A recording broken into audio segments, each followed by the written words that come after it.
Hallöchen hier, willkommen zu einem neuen Video. Ich möchte euch heute das neue Warblers Cobra Cast Art vorstellen. Ich hatte die Ehre, damit schon arbeiten zu dürfen und habe euch hier ein kleines Video gemacht. Hier möchte ich euch gerne einmal ein bisschen was zu dem Material erklären, euch vorstellen, was ihr damit so machen könnt, wie ihr damit arbeiten könnt. Und außerdem möchte ich euch zwei Beispiele zeigen, was ihr mit dem neuen Cobra Cast Schönes machen könnt. Und zwar geht es darum, dass ich damit einmal einen Köcher gemacht habe und das Warbler als Basis für den Köcher verwendet habe. Das werde ich euch einmal zeigen. Und außerdem habe ich das Warbler auch schon für diese tollen Taschen hier benutzt. Das Ganze schaut dann so aus und ihr könnt es danach zu einer so schönen Tasche hier zusammensetzen. Mit einem Druckknopf könnt ihr auf und zu machen, ganz normal benutzen und ja, das erzähle ich und erkläre ich euch ein bisschen in diesem Video. Ich hoffe, ihr habt ganz viel Spaß und lasst mir danach doch ein bisschen Feedback da. Das hier ist das neue Cobra Cast Art. Wie ihr erkennen könnt, ist das Netz direkt mit in das Thermoplast integriert. Es ist super leicht, dünn und sehr flexibel. Aktivieren könnt ihr es wie jedes andere Thermoplast mit einem Heißluftföhn. Wenn es erwärmt ist, wird es sehr dehnbar und der starke Kleber im Thermoplast wird aktiviert. Dies hat einige Vorteile, dazu aber später mehr. Wie ihr sehen könnt, könnt ihr das Cobra Cast so weit aufdehnen, wie ihr möchtet, ohne dass es reißt. Dadurch ist es natürlich auch ideal geeignet, wenn ihr Abformungen erstellen möchtet. Wenn ihr das Material nach dem Aufdehnen wieder erwärmt, zieht sich das Material leicht wieder zusammen. Durch die starke Klebkraft könnt ihr das Cobra Cast mit sich selbst verbinden und auch Übergänge sehr leicht wegarbeiten.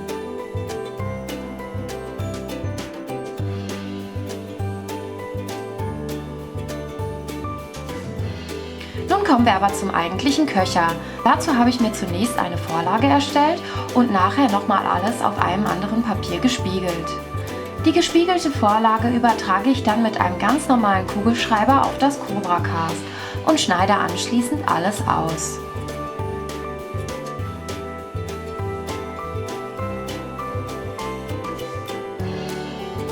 Um den Köcher in seine eigentliche Form zu bringen, könnt ihr das Cobra Cast ganz einfach knicken. Um die richtigen Proportionen meines Köchers zu überprüfen, verwende ich immer wieder meine erste Vorlage.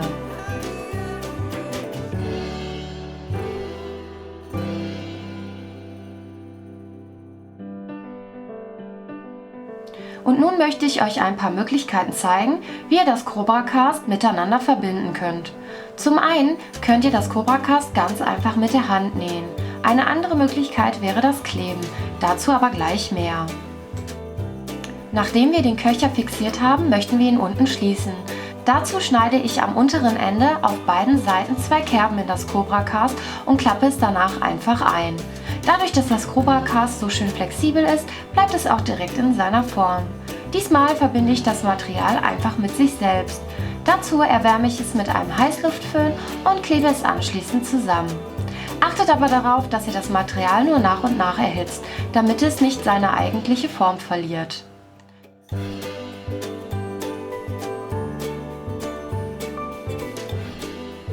Nun kommen wir zum Kunstleder.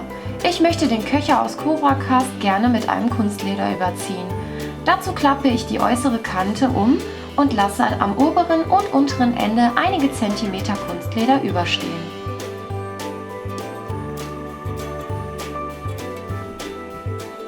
Wenn das Kunstleder richtig sitzt, fixiere ich es mit Stecknadeln. Im nächsten Schritt kleben wir das Kunstleder auf das Cobra Cast. Dafür verwende ich in diesem Fall Pattex Kraftkleber. Diesen verteile ich sorgfältig auf dem Cobra Cast und klebe anschließend das Kunstleder auf.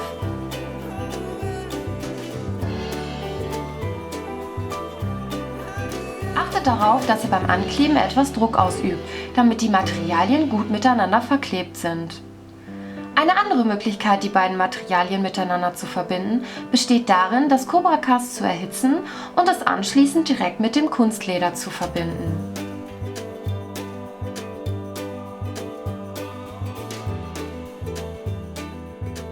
Auch hier ist es wieder wichtig, dass ihr das Cobra Cast nur nach und nach erhitzt, weil es sonst passieren kann, dass euch das Material zusammenklebt oder sich die Form des Köchers verzieht.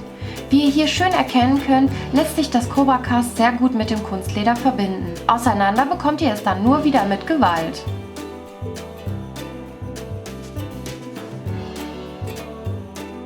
So sieht unser Köcher aus, nachdem wir alles verklebt haben.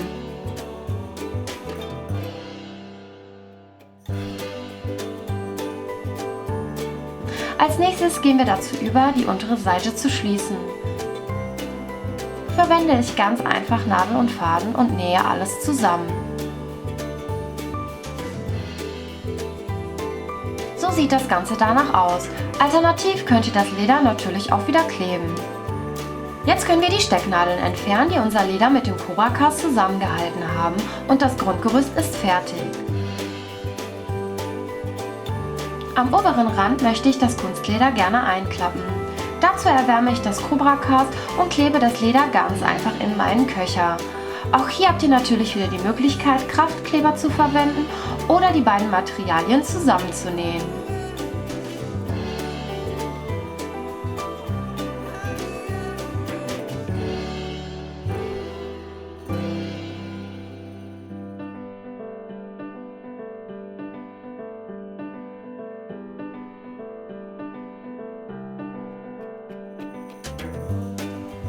So, zum Schluss habe ich als farblichen Akzent noch einen helleren braunen Stoff hinzugefügt. Befestigt habe ich diesen ebenfalls, indem ich das Cobra Cast erwärme und den Stoff einfach im Köcher andrücke. Der Köcher ist nun soweit fertig. Als nächstes zeige ich euch, wie ihr die Tasche bauen könnt. Diese kleine Tasche habe ich ebenfalls mit dem Cobra Cast hergestellt. Allerdings habe ich hier nochmal eine andere Methode verwendet, die ich euch gerne zeigen möchte. Wichtig ist auch wieder bei der Tasche, dass ihr eine gute Vorlage habt. Die Größe der Tasche könnt ihr dabei individuell und frei bestimmen. Klickt dazu eure Vorlage an den Stellen ein, wo sich am Ende der obere und der untere Teil befinden sollen. Anschließend übertrage ich die Vorlage auf das Cobra Cast und schneide alles aus. Danach schneide ich mir direkt ein Stück Kunstleder zurecht und lasse hier am Rand ca. 1 bis 2 cm überstehen, damit ich das Leder über den Rand des Cobra Cast klappen kann. Das umgeklappte Leder stecke ich dann mit Stecknadeln an dem Cobra Cast fest. Anstatt alles mit der Hand zu nähen, verwende ich in diesem Beispiel meine Nähmaschine. Dadurch, dass das Cobra Cast so dünn ist, könnt ihr das Kunstleder ganz einfach mit einer handelsüblichen Nähmaschine an dem Cobra Cast festnähen.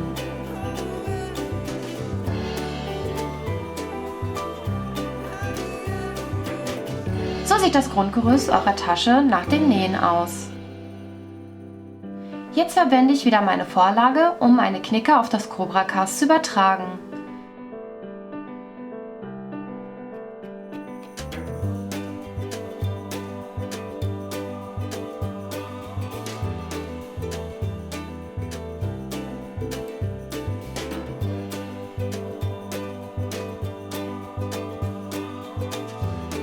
Wie ihr sehen könnt, könnt ihr das Cobra Cast ganz einfach wie das Papier knicken und somit gebt ihr der Tasche seine endgültige Form.